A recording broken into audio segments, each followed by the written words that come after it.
ГСП онлайн. Городские новости сейчас. Суббота, 11:00. На Первомайской площади проходит митинг в поддержку братского украинского народа и референдума в Крыму за право на самоопределение. То и дело уфтинцы начинают скандировать «Своих не бросаем! Севастополь, Крым, Россия!». Это и многое другое также написано на плакатах митингующих. На импровизированную сцену выходят представители различных общественных и политических организаций.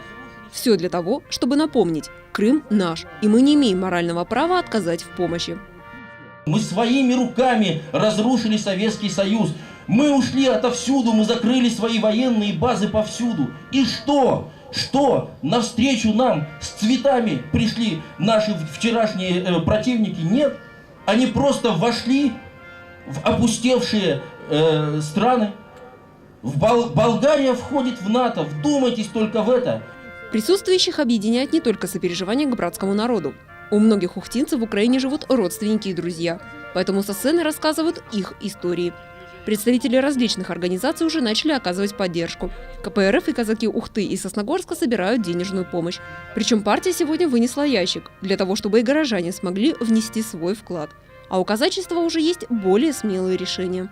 Мы, как представители казачества, сейчас уже на Украине несколько групп казаков охраняют несколько блокпостов с оружием в руках. В принципе, если Родина скажет «да», если в этом есть необходимость, мы готовы встать с оружием в руках на защиту братского Крыма и народа Украины. Митинг проходит мирно. Все знают, что самый важный день наступит завтра. 16 марта в Крыму пройдет референдум, в котором решится, останется ли полуостров частью Украины или вернется в состав Российской Федерации.